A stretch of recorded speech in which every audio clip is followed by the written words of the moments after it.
Hey everyone, now it's been a while since I've done a live story like this, and really I'm glad that I'm going to be doing more and more live stories, and I'm going to be doing more commentaries. As you've noticed, I just did one like not too long ago, so hopefully I'm going to be doing more of those along with the streams and gameplay videos. So I hope you do enjoy this, and see ya. So this is like my first time ever experiencing lockdown too. Like, I've never experienced one before. The only times like I've had to go through one, I guess, which is like the practice lockdown, which is like, oh, if there's a real one, you have to do this and this. Too bad I never did any of that for this lockdown story. So the police had gotten a call by some random person, I don't know who, and the person said that there's a person right in front of the school or somewhere around the school that has a gun and is going to shoot up the school. So the police had contacted the school and said, hey, everybody that's nearby, tell them to get in the building and just have all lights off and make no sound. So everybody had got inside, they went inside a building or inside a classroom, any of those two. And for me, I went inside the cafeteria with my friends because we were right next to it, like straight right in front of it. After everybody was in their buildings and classes, I guess everybody just had all their lights off. Nobody was outside of campus. So we were just waiting for hours and hours. And it got to a point where we were all using our phones and such, and we were just talking. And then they're like, hey, you're not supposed to talk, okay? You're not supposed to talk and all that. You're not supposed to use the phones. Well, basically, we kind of had to, because parents kept contacting like every student, asking if they're okay. Literally 2 minutes after the lockdown had like started and such, I straight up got a message from one of my aunts saying, hey, what is happening at your school? I'm like, are you serious? How do you know about this so quickly? That is insane. So my mom had messaged me asking if I was okay and such, if I'm all good. And she called, but I couldn't answer because if I did, my phone would probably gotten taken away. And so I just messaged back saying, hey, I'm okay, nothing bad is going to happen, because it's obvious that there wasn't really a school shooter. There was a report that there was going to be one, or there probably was one. It was kind of obvious that there wasn't, because to be honest, there probably would have been a casualty already. And of course that does not sound right at all, but it probably would have happened. Hell, I probably would have been able to respond if there actually was one, who knows. And then after that, I said that to my aunt that messaged me. Now I have two of them, so my other one had messaged me asking if I was okay, and I said the same response I had said to my mother and to my first aunt. After that, people were still on their phone, and sometimes I was using mine to check if I got any notifications on Twitter or Cake or something. And then I was just wondering like, how long will I be in here?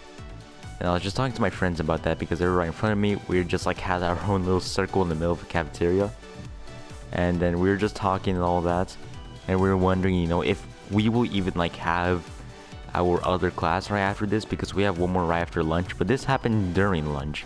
So we're wondering if we will have our other class depending how long this lasts. Even though you're supposed to be quiet and all that when there's like a drill happening or an actual lockdown or anything like that, nobody was quiet. Everybody was on their phone, lights were on, not the cafeteria lights, but lights on people's phones were on. Even I was using my phone because there was kind of nothing to do, and of course you're not supposed to do anything. But it was obvious that this was just some kind of prank. I couldn't take this seriously, neither could me and some of my other friends. So we just talked after that, like, there was like one yardie, and yardie's just like trying to monitor everybody, like, hey, you're not supposed to have your phones out, not supposed to do anything like that. But I thought to myself, maybe I could listen to music, and so I did, and I didn't get in trouble for it, but I started using my phone more and more, and then I always try to hide it every time the yardie like showed up, like around my area. Some people like had their phones actually taken away, some people were giving warnings. So I just kept using my phone, and then if the yardie showed up, I'd be like, okay, my phone is not going anywhere. Also, I did not mention this, but I also really needed to go to the bathroom. I've been like holding in ever since like the lockdown actually started. So I started looking around as if there was an actual bathroom. Turns out there was, but the line for it was a pretty long line, and by the time it probably ended, I probably would have lockdown probably would have ended. And so I wouldn't be able to use the bathroom at all, so it'd be kind of pointless for me. Now my friends started looking at my phone and started seeing what I was doing, and they saw that I was playing Pokemon Go. And they saw that I was like looking for a Pokemon really, because there wasn't like that many nearby. But there's an Abra nearby, I'm like, oh, I don't have that many of these. I need more candies for Abra so I can evolve it and such.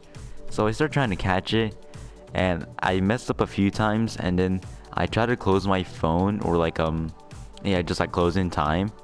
But then like the Yardie saw that I had my phone out. She sounded really mad at me. Like she was like, "If you take my phone again, I will take it away and I'll send it to the office, and your parents will have to pick it up for you." And she was really mad at me. So I just put my phone away, and then I just had to wait. But every time I got a message from one of my aunts or just my mom, I just had to respond to it right away, and then just turn off my phone, and then just have it in my pocket so the Yardie does not notice, because I did not want to get yelled at or lose my or like have my phone taken away, because if I did, the boys ripped me. So right after that, I was talking to a few friends, and then the lockdown just ended because everybody was trying to leave and doors were starting to open. So they're like, finally, because it's lasted about like around like 2 hours. And so we really could not do much in our next class. But before we even went to our next class, we had lunch for like 5-10 more minutes, because we didn't really get to like finish eating lunch and such. And I guess we could have eaten in the cafeteria or something, but I guess we just didn't. Or we were just given like just 5-10 minutes left of free time. But I check on my phone and I go on the Pokemon Go app. The Abra is still there, and I was able to catch it. And I was really happy, because I don't really find Abras that much. But I'm really happy that I was able to like just find one there, and that it's still there, even right after like I had to just leave the Pokemon Go app and just like have my phone off. And then right after that, I went to my next class, and then that's pretty much it. The class was literally for like 30 minutes, and I guess I couldn't really do much. So I hope you guys did enjoy that story. If you did, make sure to leave a like. Come to want some more stories like this, and make sure to subscribe, because I'll be doing some more stories and some more commentaries. So see you next video. Hope you have a great day. Stay motivated. Peace.